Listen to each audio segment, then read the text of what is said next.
Jesus is Lord. And he was such a nice Jewish boy. Jesus changed my life.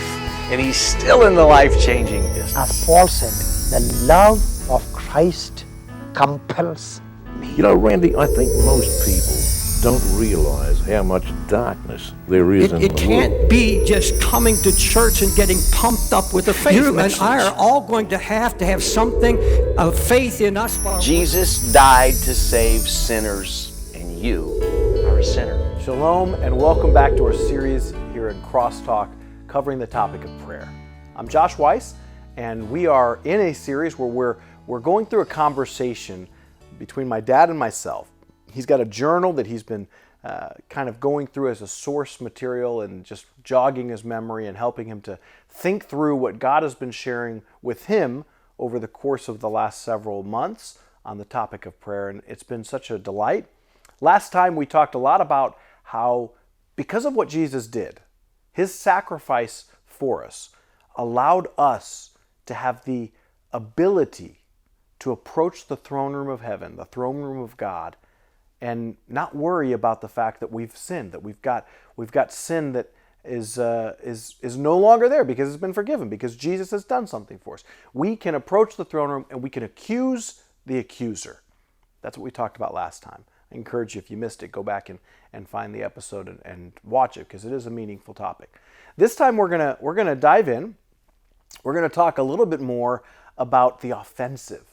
You know, we've all heard the statement: a good defense is a good offense. You know what that means?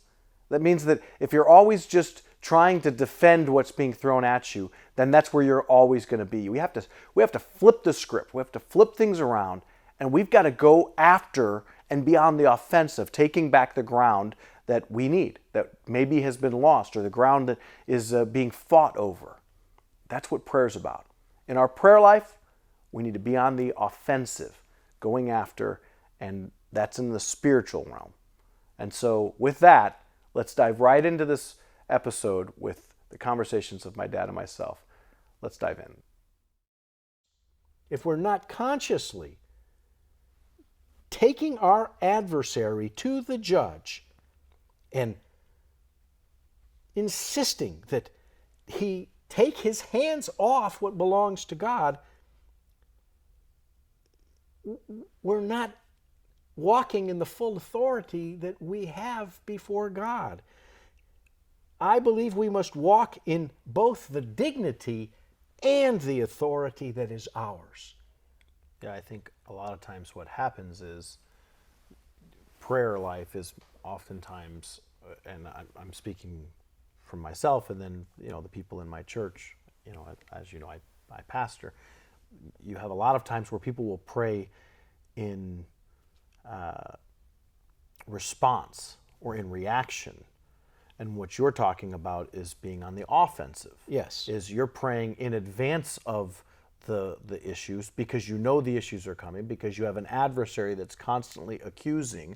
Mm-hmm. And so we need to be diligent in that offensive position with our prayer. We shouldn't pretend that it's not going to happen or that it's not happening just because we may not be feeling the full effect of what he's attempting to accomplish. Yeah, so we end up, I think, continuing to carry the thought out, we end up praying about the symptoms of the successes of our enemy, our adversary, who is, you know, roaming around seeking to steal, kill, and destroy, using earthly vessels to basically become earthly adversaries, but in reality we're wrestling not against flesh and blood, but against the principalities. And so if we were offensively going against our adversary, going to our judge, we wouldn't be in this cycle of reacting or responding to the symptoms. We should become proactive in our prayers.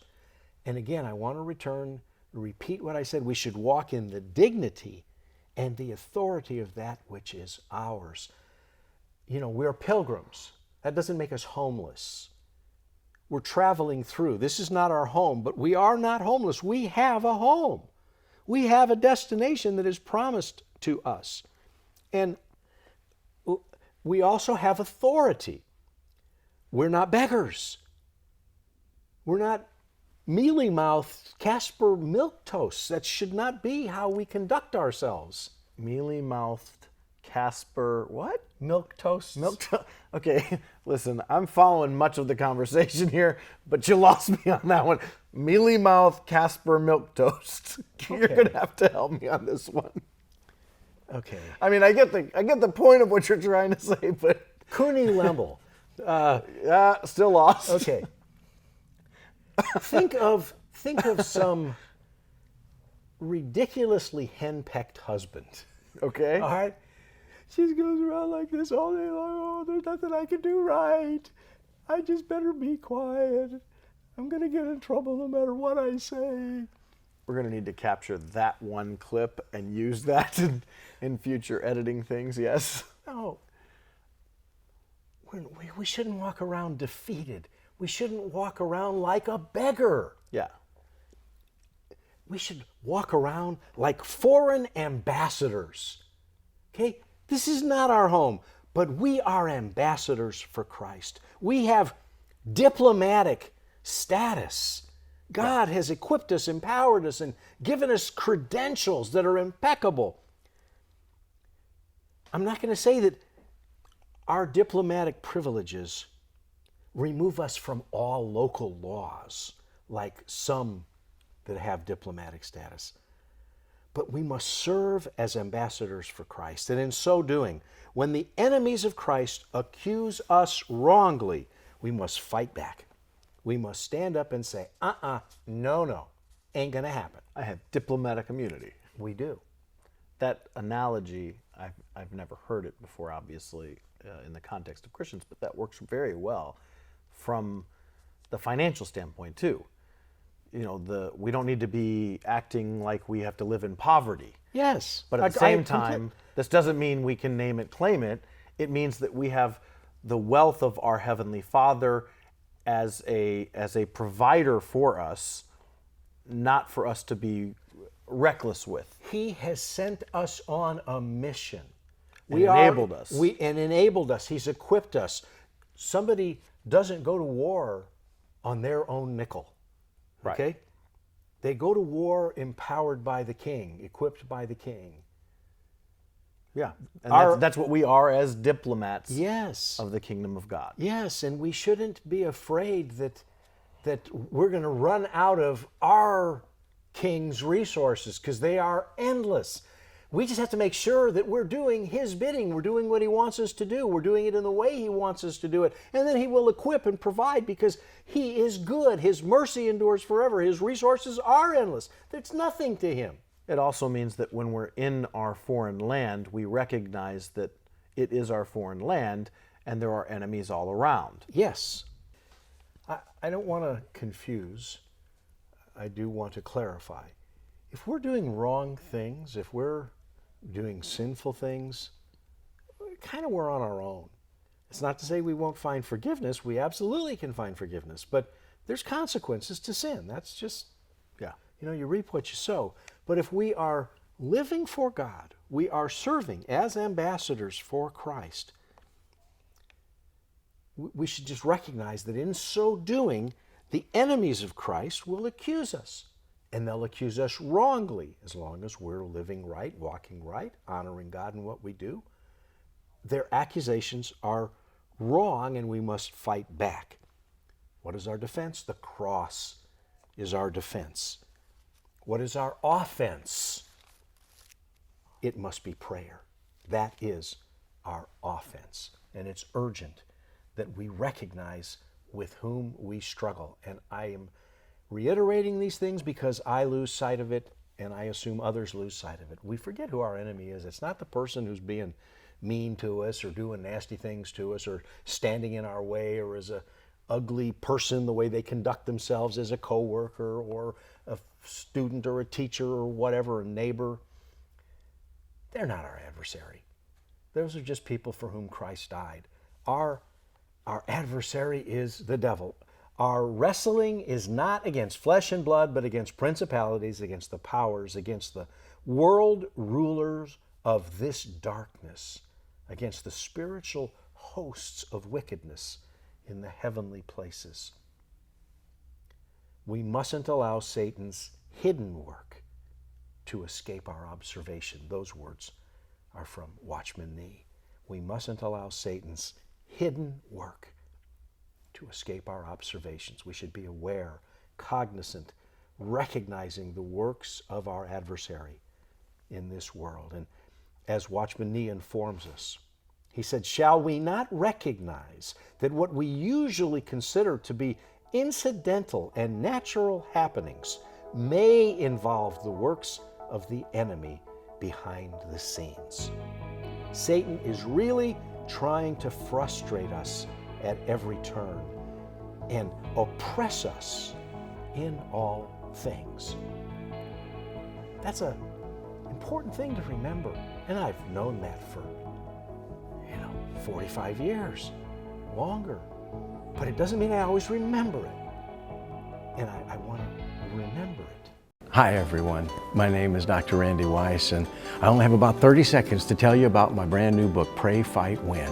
Now, I know what you're thinking, what's the book about? It's about going on the offensive. It's about giving the devil the old 1-2 with your prayers. But it is so much more than that. It's a journey that we take together to find the deeper meanings within the righteousness of Christ and the treachery of the devil. I hope you'll check it out.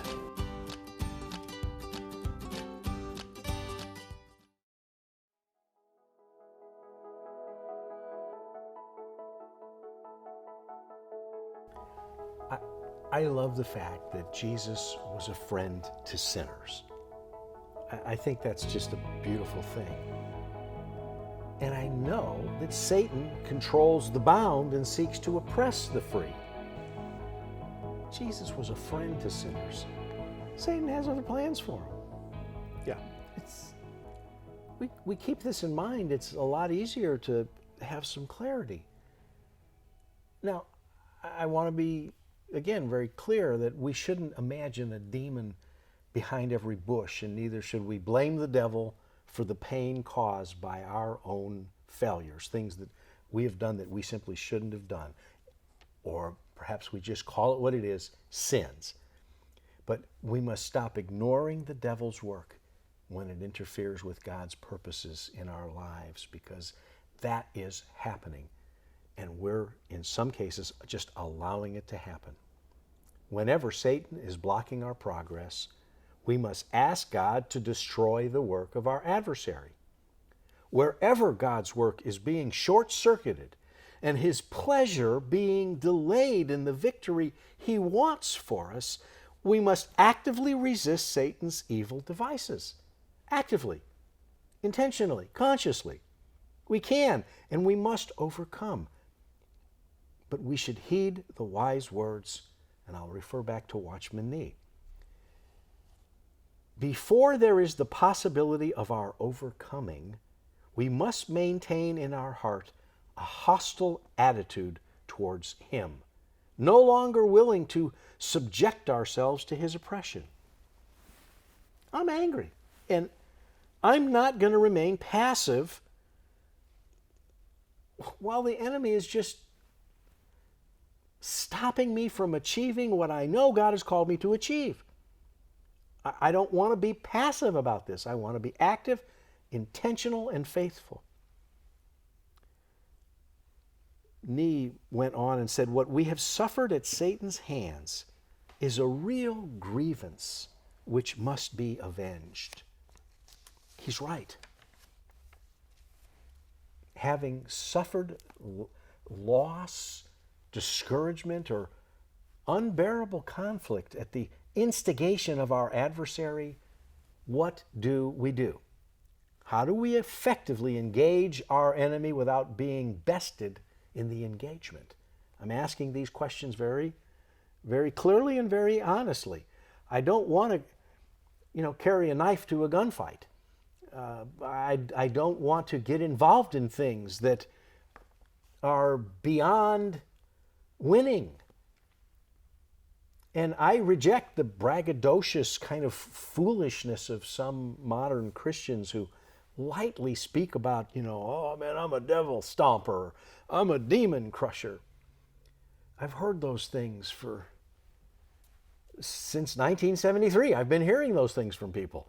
And there was a time I used to think that's the way we're supposed to be. That is not the way I want to be, and I don't want you to be that way. That's arrogant and misdirected and dangerous. How so? Help us see how so. I mean, you're saying that basically I'm going to fight against the devil and I'm going to win. That's essentially what, he's under my feet. And I'm not going to fight against the devil, and I'm not going to win. I don't consider myself, it's not a fair fight. Okay? Okay. That's not the warfare to which I've been called. That's not my problem. That's not my expertise. I don't think it's wise to mock our adversary or to advertise our spiritual prowess. I don't think those are things we put on t-shirts that, I'm a demon crusher. No, I don't think, I'm not going there. I mean, it could work for a nice wrestling name. Yeah, you're right. You're right. That's real too, I don't think we're supposed to promote our powerful spirituality as though we bring the kryptonite to the battle of the comic book superheroes. Yet that's the way I sort of see it in some circles, and I don't like it. So the flaw that you're pointing out in that approach is the arrogance of saying I'm the one doing it versus I'm going to God. Instead of that, I think we should have a different view. Our perspective needs to be corrected. If we have been wronged by our adversary, I suggest we follow the example suggested by Jesus. Like the widow, we should pray to our God, asking Him to avenge us. Prayer's the best offensive weapon against our enemy. It's through prayer that we preserve our line of defense. It's through prayer that we can attack. We can go on the offensive, but we do it through prayer. And that's the best way for us to inflict loss on our enemy's plan, his evil work, he does have power. I'm not going to diminish the position, the power, the abilities, the cunning, the strategies of Satan. So just to kind of, we'll use the analogies here. Mm-hmm. So you've got God, which is this nice mug. Thank you. Oh, excuse me for just one moment. Why don't you enjoy your God mug? So we've got the nice, this is God, this is us, this is Satan. What you're saying is, hey, maybe, no, we won't make this God. Okay, so this is us. So this here comes and Some fights. do make it an idol, by the way, but no doubt, I'm not going to no doubt. I won't go there. So you've got us, you've got the devil, and ultimately the problem with the argument of he's under my feet is it's assuming that this is the fight going on, right? Yeah. And the problem is, he's going to him and saying, look at this guy, and we need to go to him and say, put him under your feet. Yeah, and that's the way Scripture, I believe, implores us to manage such contention.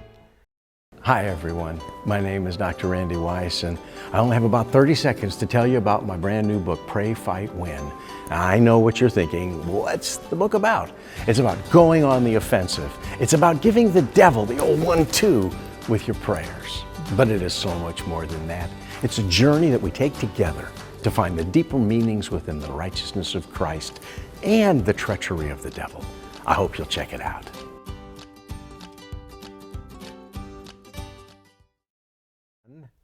In the Eve and Adam circumstance, sinning and dealing with the serpent, Adam didn't put the serpent under his foot. There's this seed of Eve that is going to put the serpent under his foot, and we know to whom that refers. It wasn't to Seymour the Demon Crusher. It's Jesus the Messiah. So resist the devil and he will flee. Yes, and I will get to that. Okay, sorry, I'm so out of order here. Well, this is nonlinear. This is very linear. I'm a very nonlinear thinker. I'm sorry. I'll let you go through your linear process. Yeah, linear, nonlinear. I don't know if is that something that you get delivered from?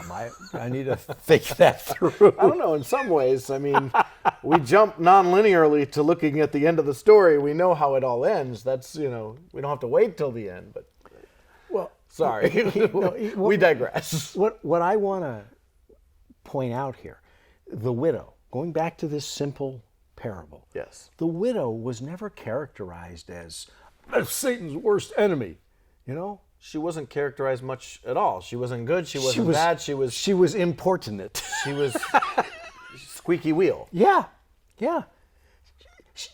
People. I don't want to speak in such general terms. I have heard people and seen how people are elevated in spiritual pursuits and ministry activities. This one has this kind of deliverance ministry. This one is, The Exorcist. And those things are real. I'm not diminishing it. I'm suggesting you don't put that on your business card.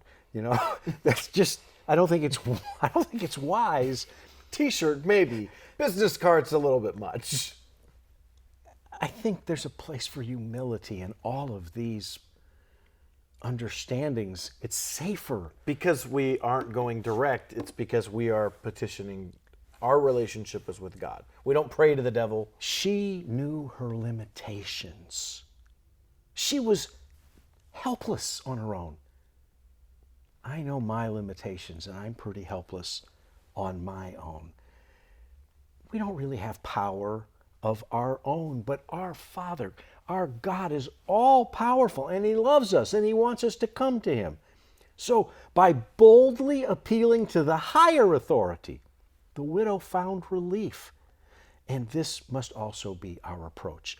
For me and for my family, I want us to have the understanding that we go to God in humility, we go to God in faith, we go to God with understanding. As it relates to these spiritual encounters, these battles which we are facing, and it's just inescapable. I'm not saying that to scare you. It's just inescapable. It's who we are. It's the world in which we live. It's the purposes to which we're called. We have an adversary. He hates us. He wants to defeat us. He'd like to see us on the internet with our heads cut off, wearing orange jumpsuits or whatever. I'm not going to... There's evil in this world. Yeah. They're not our primary problem. They're not our primary purpose. Our purpose is to announce the love of God and the coming of Messiah. The fact is, there's people out there who don't want us to do that or want us to fail at that. We won't quit. They will lose. God will win. We have one strategy that we should employ. We should boldly approach God and pray that He vindicates us. Therein lies our best defense and the correct offense. We can turn to God and level a formal accusation against our enemy. We are free to do this in God's own court where He sits in judgment. Think about it. Our God is the judge. He's more than willing to accept the case, and He'll rule in our defense. So we should get busy and deal with it. Take it to God. We don't deal with it by us going to Satan. Don't do that. Deal with it. Take it to God. I know we're both involved and other family members are involved in really kind of Herculean kind of efforts to accomplish things that are meaningful. And most folks are unaware of them because they're not talked about, and until they are something, they're just ideas or whatever.